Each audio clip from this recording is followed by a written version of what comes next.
Puji Tuhan, salam. Selamat pagi. Saya percaya kita semua adalah orang-orang yang diberkati Tuhan. Amin. Apa buktinya kalau saudara diberkati Tuhan hari ini? Apakah dengan uang yang banyak sehingga kita bisa merayakan Natal dan menyambut tahun baru dengan gegap kita? Bukan itu berkat yang sesungguhnya. Tapi berkat yang sesungguhnya adalah jika kita masih ada hari ini. Amin. Berkat yang sesungguhnya adalah jika kita masih sehat. Amin. Kita masih bisa bernafas dan kita masih bisa menikmati makanan sehari-hari. Pagi ini saya ingin menyampaikan pesan pranatal kepada kita, di mana ketika Yesus dilahirkan ada kegemparan di padang yang sunyi, di mana para gembala sedang menjaga kawanan domba di tengah-tengah kesejukan malam, di tengah-tengah ancaman dari musuh-musuh, mungkin binatang buas, terpaan angin malam, kelemahan tubuh, dan lain sebagainya. Di tengah masa-masa yang genting itulah malaikat datang menyampaikan kepada mereka, jangan takut, sebab sesungguhnya aku memberitakan kepadamu kesukaan besar. Saya ingin membahas tentang kata kesukaan besar. Apa yang dimaksud dengan kesukaan besar? Kesukaan besar di ayat ini berbicara tentang sebuah perasaan yang sangat luar biasa. Kesukaan besar ini berbicara tentang perasaan yang girang, perasaan yang senang, perasaan yang gembira, perasaan yang sangat berapi-api mukmin. Itu yang dimaksud dengan kesukaan besar. Jadi kepada kita semua, hidup dengan perasaan yang riang, hidup dengan perasaan yang gembira, hidup dengan perasaan yang senang, tenang, damai, tentram, aman, bahagia, sukacita adalah dambaan dari setiap orang. Tidak ada satupun anak manusia yang dilahirkan ke dalam dunia ini tidak mendambakan ketenangan, tidak mendambakan kedamaian, ketentraman, bahagia, dan sukacita. Semua kita pasti mendambakan kondisi hidup yang demikian. Cuma pertanyaannya adalah, apa mungkin kita manusia yang penuh dengan segala permasalahan, problematika kehidupan yang kita hadapi hari-hari, itu memungkinkan kita untuk menikmati rasa sukacita tadi? Ada kesukaan besar pada diri kita, ada perasaan girang, ada perasaan senang pada diri kita. Apa mungkin? Jawabannya adalah pasti mungkin. Amin. Pasti bisa. Kalau malaikat yang mengatakan ada kesukaan besar, bagi siapa? Bagi seluruh bangsa. Bagi siapa? Bagi seluruh umat manusia.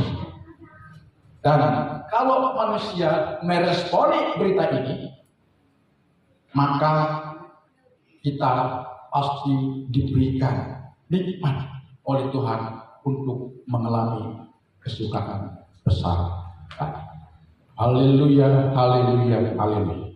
Karena itu untuk dapat menikmati kesukaan besar sebagaimana yang diberitakan oleh malaikat, yang harus dinikmati oleh setiap umat manusia, maka 5 hal mendasar harus ada pada kita.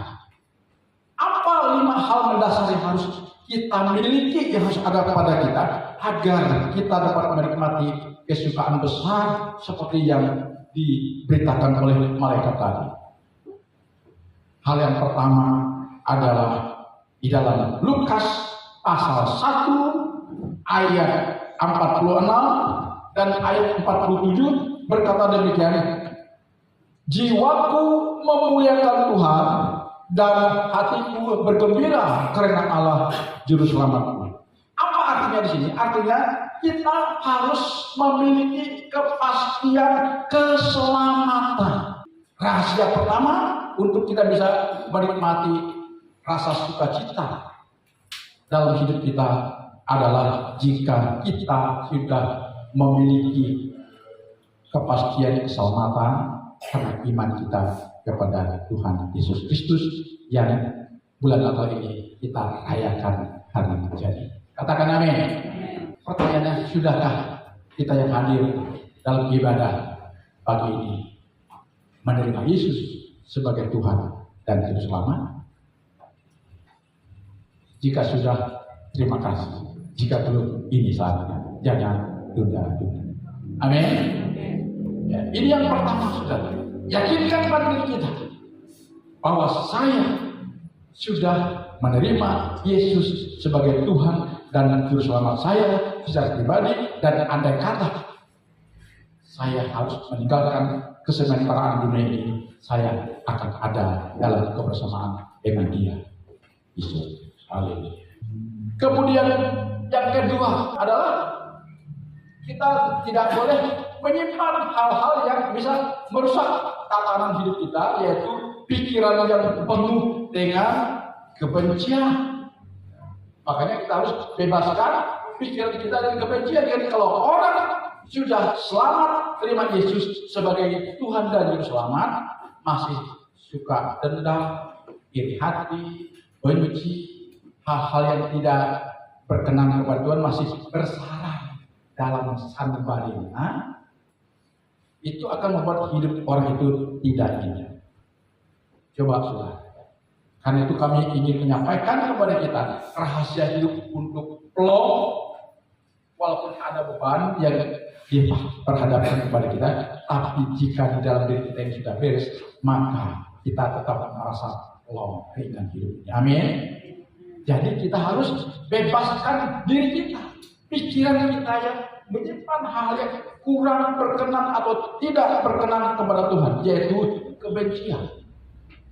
Adakah di antara saudara yang masih simpan kebencian kepada seseorang yang mungkin dia pernah menyakiti hati kita, mengecewakan kita, mungkin dia menggosipkan kita, mungkin dia memfitnah kita? Kalau ada, tak perlu benci, tak perlu dendam, biarkan saja. Amin. Biarkan saja. Orang yang benci kita, ya, orang yang dendam pada kita, orang yang iri pada kita, justru dia yang tidak nyaman hidup. Jadi kita harus bebaskan diri kita. Ya, kalau mau tahun ini, Natal ini betul-betul kita bergirang. Amin. Kita bergirang, kita sukacita sampai kita bisa menyambut perhelatan pergantian tahun dengan sukacita. Maka kita harus bebaskan pikiran kita dari yang tidak benar dalam pemandangan Tuhan, bahkan tidak benar dalam pemandangan hukum dunia. Kita harus bebas. Efesus pasal 4 ayat 31 mengatakan di sana, segala kepahitan, segala kegeraman, segala kemarahan, pertikaian, fitnah hendaklah dibuang dari antara kamu, demikian juga segala kejahatan. Dan apa itu kepahitan? Kepahitan itu kekecewaan, dendam, iri hati, dengki, kepahitan. Lihat orang tidak nyaman, lihat dia itu. Kita harus buang hal-hal yang bisa membuat hidup ini menjadi tidak nyaman. Amin. Kita harus bebas. Tapi bagaimana Pak? Aku membebaskan dari rasa sakit hati, kekecewaan, kemarahan, dendam. Orang itu sangat benci kita saya. Apa? Biarkan dia benci, tapi kita jangan benci, biarkan. Dia yang membenci kita, dia yang hidupnya tidak enak. Dia yang hidupnya penuh dengan perhara. Kita yang dibenci, kita haleluya, amin. Kita haleluya. Ya, itu dia ya. Jadi kita harus bebaskan diri kita dari pikiran-pikiran yang bisa merusak perjalanan hidup kita, sehingga ini yang harus kita jalani dengan penuh keindahan menjadi rusak oleh karena para yang seperti yang saya sampaikan ini. Ya, Jadi kita harus bebaskan diri kita dari pikiran-pikiran yang tidak berkenan kepada Tuhan. Kemudian yang ketiga, ya, apa yang membuat kita menjadi kurang bersukacita dalam menjalani hidup ini? Ya, penyebabnya ini, yaitu pikiran kita yang penuh dengan kekhawatiran. Khawatir tidak ada biaya Natal, khawatir tidak ada biaya tahun baru, khawatir tidak saya beli baju baru. Tadi saya bilang ke Robi, Rob, ini saya beli baju murah, ini saya beli baju online murah nih. Tertarik gambarnya bagus, murah meriah, tidak sampai 100.000 kayaknya baju ini. Wah, dipakai lumayan juga kan, tidak apa-apa, tidak harus yang branded, ya kan? Yang penting enak nih. Amin. Jadi orang yang pikirannya penuh dengan kekhawatiran, dia memaksakan dirinya untuk mengikuti gaya hidup dunia. Hati-hati hari-hari ini. Jangan karena pengaruh sosialita kita menjadi penuh dengan pikiran-pikiran yang khawatir. Supaya kelihatan bahwa kita ini glowing di media sosial kita, kan kita harus mempercantik diri. Belilah alat kecantikan yang branded meskipun harus berhutang. Nah, kalau demikian siapa yang susah? Siapa yang susah? Kita. Kenapa itu? Karena kita khawatir nanti aku tidak dianggap oleh teman-teman saya karena saya terlalu bersahaja. Saya berkali-kali sampaikan di sini, ada seorang pendeta teman saya mengatakan kepada saya begini, berkali-kali maaf saya ulangi lagi, Bapak harus pakai mobil baru supaya orang lebih menghargai kita. Katakan itu yang aku tidak suka, walaupun kita sama-sama Tuhan. Prinsip ini aku tidak suka. Saya bilang. Bukan karena kita pakai mobil baru orang menghargai kita, tidak. Kalau orang ini mobilmu baru. Tapi kalau kita hidup benar, amin, hidup baik, berkenan dalam pandangan Tuhan, manusia akan menghargai kita, amin. Tuhan juga memperhitungkan, amin. Bukan karena kita punya hal-hal seperti yang dinilai oleh dunia. Jadi yang membuat kita khawatir adalah karena kita termakan oleh gaya hidup. Jadi dalam kita merayakan Natal tahun ini, kita diingatkan oleh Tuhan supaya jangan terlalu khawatir akan apa yang kita butuhkan di perayaan Natal dan menyambut tahun baru. Dalam Filipi pasal 4 ayat 6 mengatakan di sana, ya, firman bunyinya, janganlah kamu khawatir tentang apapun juga. Yesus berkata dalam Matius pasal 6 ayat 25 dan ayat 34, janganlah khawatir akan hidupmu, siapakah di antara kamu yang khawatir dapat menambah sehasta saja pada jalan hidupnya. Perhatikan, kenapa kita tidak boleh terlalu khawatir dalam kita menjalani hidup ini? Sebab kalau kita digerogoti oleh perasaan khawatir, Alkitab mengatakan kita tidak akan lebih baik. Sehasta saja tidak lebih baik perjalanan hidup kita. Tahu sehasta? Sehasta itu 45 cm. Kurang 1,5 meter kurang 5 cm. Jadi satu hasta itu 45 cm. Jadi perjalanan hidup kita tidak akan lebih baik, tidak akan lebih maju kalau kita digerogoti oleh perasaan khawatir tadi. Bahkan khawatir ini akan membunuh semangat juang kita dalam kita menjalani hidup, membunuh semangat perjuangan kita kalau kita terus digerogoti oleh perasaan khawatir. Itu sebabnya Yesus mengingatkan kita supaya kita membebaskan diri dari kekhawatiran yang berlebihan. Apalagi kita ini manusia, diberikan oleh Tuhan akal budi dan lain sebagainya. Pasti kita lebih hebat daripada burung yang ada di udara, kata firman Tuhan. Percayalah saudara, dengan Tuhan kita pasti diberikan kemampuan untuk kita bisa menjalani hidup ini, mencukupkan segala kebutuhan kita. Jadi kita tidak boleh khawatir. Kemudian saya akan cepat saja. Kita lihat yang keempat. Rahasia yang keempat supaya kita bisa mengalami sukacita yang besar dalam menjalani hidup ini adalah kita harus hidup sederhana dan secukupnya.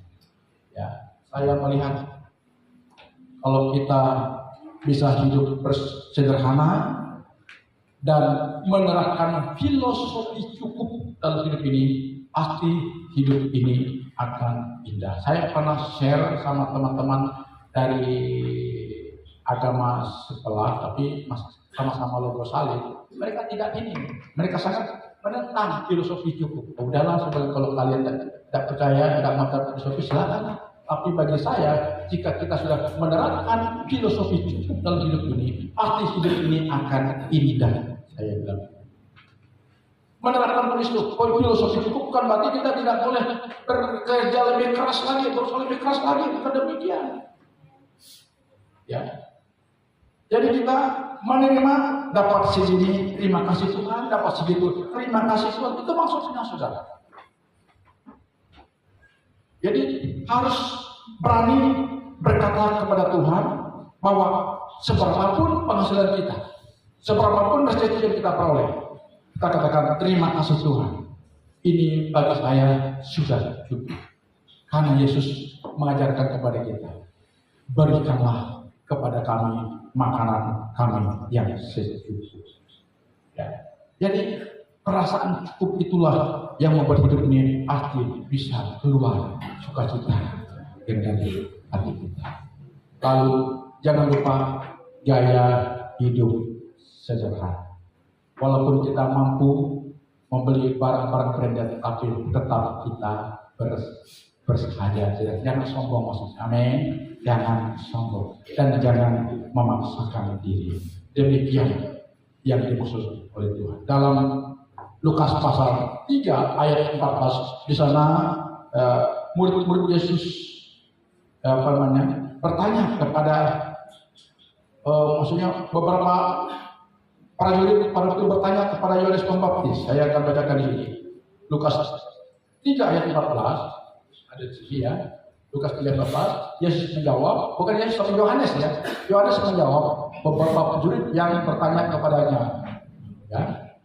Dan apa yang harus kami perbuat? Jawab Yohanes Pembaptis kepada mereka, jangan merampas dan jangan memeras, cukupkanlah dirimu dengan gajimu. Ya. Cukupkanlah dirimu dengan pendapatanmu. Jangan menginginkan lebih, itu maksudnya. Artinya di sini kita tidak boleh memaksakan diri kita yang bukan hak kita, ya. Itu maksudnya. Ya, kita harus cukup dengan apa yang dipercayakan kepada kita dan kelola itu dengan benar. Itu yang dimaksud oleh Tuhan. Ya.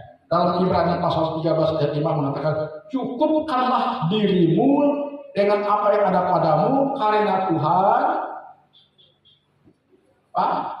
telah berfirman, aku sekali-kali tidak akan membiarkan engkau dan meninggalkan engkau. Ya. Jadi percayalah kuasa pemeliharaan Tuhan kepada kita akan pasti dinyatakan bagi orang yang berkenan kepadanya dengan kita berlaku hidup benar berkenan. Lalu saya kebetulan yang terakhir hasilnya sendiri adalah memiliki sifat rela memberi, ya. Memiliki sifat rela memberi, ya. Kenapa sifat rela memberi ini bisa memberikan rasa damai? Kenapa sifat rela memberi ini bisa memberikan rasa tenang dan bahagia?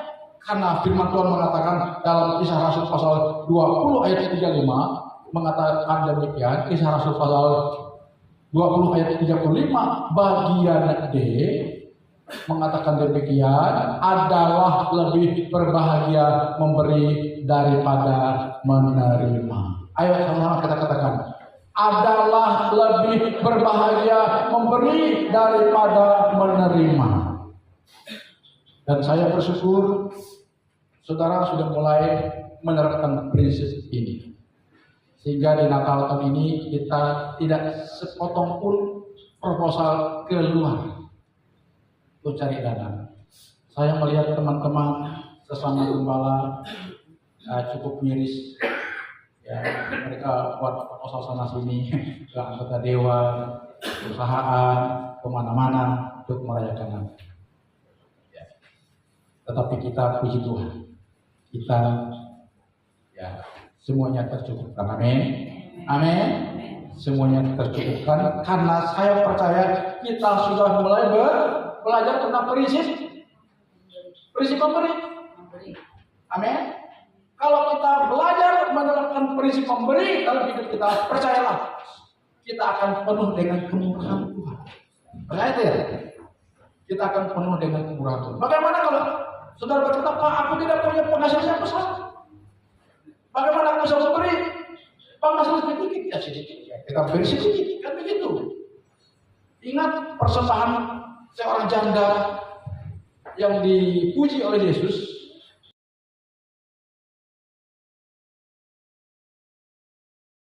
Kenapa? Karena dia seorang yang punya penghasilan sangat minim, tapi dia memberi sesuai dengan pendapatan. Kalau pendapatannya misalnya 1.000, dia beri misalnya 30.000, besar nggak? Besar, saudara. Ya kan?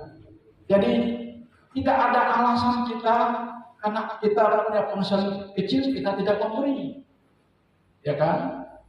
Karena prinsip memberi akan membawa kebahagiaan bagi kita semua. Katakan amin. Demikian firman Tuhan. Tuhan Yesus memberkati.